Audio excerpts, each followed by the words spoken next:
Sauf que nos TPE, on sait bien que leur chiffre d'affaires est très modeste.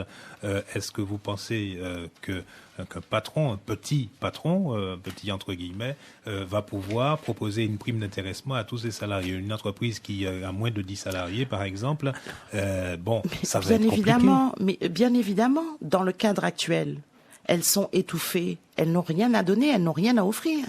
Mais ce que je vous parle d'un pacte de confiance. Nous mettons en place les dispositions, oui, et rien n'empêche que dans cette négociation soit évolutive dans le temps.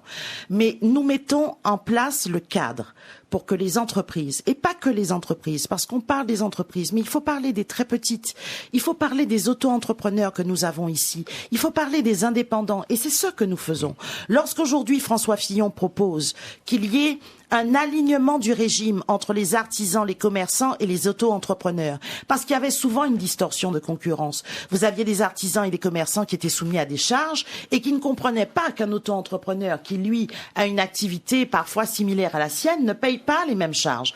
François Fillon enlève les barrières et aligne en mettant jusqu'à 50 000 € pour les entreprises de services et 120 000 € pour les entreprises d'achat-revente. Tout le monde est aligné sur le même régime. Pas de distorsion de concurrence.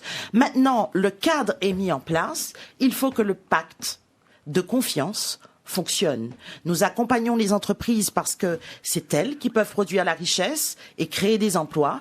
Et elles aussi, elles ont un devoir en matière sociale et sociétale.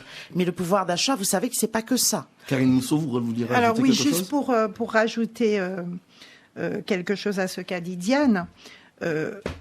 Oui, c'est difficile pour les petites entreprises. Et justement, François Fillon, son programme est basé sur libérer l'économie, sur la libération de l'économie et permettre à ces entreprises de retrouver un peu d'air et de souffle. Et ça, il va le faire en baissant aussi les charges sociales et les charges fiscales, c'est-à-dire les impôts payés par les entreprises. Donc, on n'en a pas encore parlé, mais je pense que c'est très important, d'autant plus que ce qu'il propose pour nous en Martinique est un effort supplémentaire, puisque pour les entreprises qui sont concernées par la LODEOM et toutes les petites entreprises qui ont moins de 11 salariés, ça sera zéro charge sociale jusqu'à 2 SMIC, voire 3 SMIC pour les secteurs où on veut renforcer la compétitivité. Donc ça, c'est très important. Donc, tous les secteurs ne sont pas concernés. Alors, tous les secteurs ne sont pas concernés, mais en tout cas, les secteurs où on a des entreprises qui exportent, et moi je parle en particulier du tourisme qui est très concerné par ces difficultés de compétitivité, ça va être vraiment... nos questions. Oui, ça va être vraiment, je dirais, ça va relancer la machine. Même chose pour les impôts. Globalement, on revient à un impôt sur les sociétés de 25%. Mais pour les entreprises en Martinique, on ira jusqu'à une diminution jusqu'à 15%. Donc, je dis bien impôt sur les sociétés à 15% pour les entreprises de la LODEOM.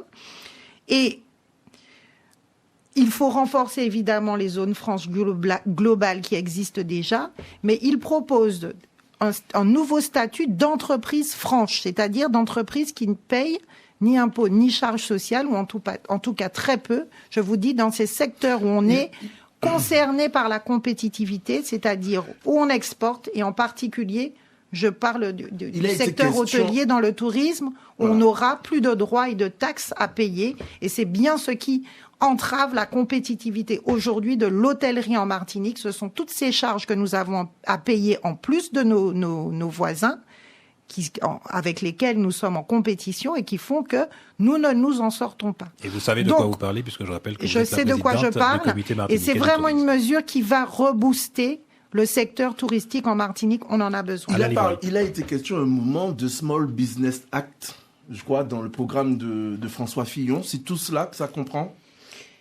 Alors, ça comprend ça, mais ça comprend aussi le fait de permettre qu'il y ait une priorité dans les marchés publics, effectivement, à nos entreprises locales, ce qui est très important.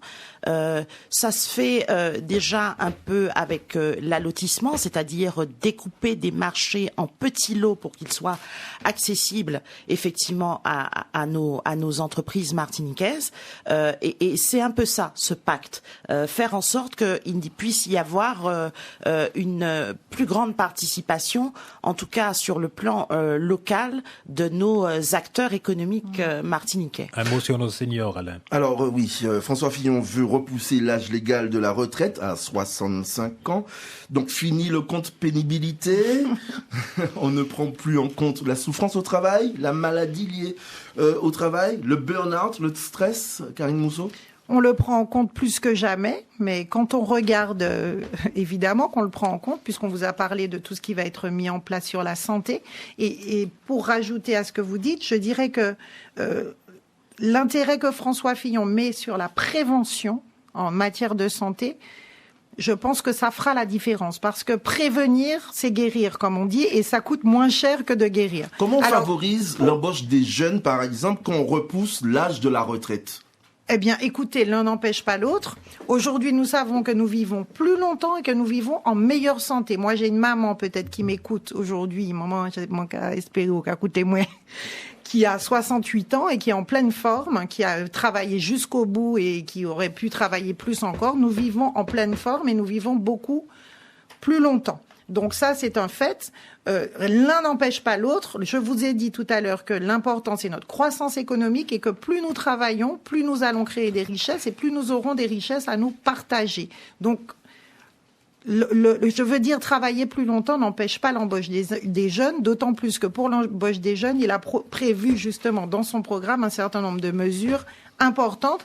Et je parle en particulier au niveau de la scolarité, de revaloriser l'apprentissage, ce que nous avons perdu, la revalorisation des métiers qu'on apprend en apprentissage, donc de permettre de plus en plus l'alternance pour les jeunes, donc l'entrée beaucoup plus rapide dans le monde du travail. Parce qu'aujourd'hui, c'est vrai que nous avons une éducation nationale, j'en fais partie, donc j'en sais quelque chose, qui sépare de façon trop importante d'un côté la scolarité et de l'autre le monde professionnel. Et aujourd'hui, ce que François Fillon veut, c'est vraiment qu'il y ait un aller-retour entre ce monde professionnel et l'éducation nationale et qu'il y ait de plus en plus de jeunes en apprentissage et en alternance dans les entreprises. C'est pour cela que pour les entreprises qui prendront des jeunes en alternance, ils décident qu'il y aura 0 charge pour ces jeunes pris en alternance et que toutes les normes appliquées aux salariés seront aussi applicables à ces jeunes en alternance à partir de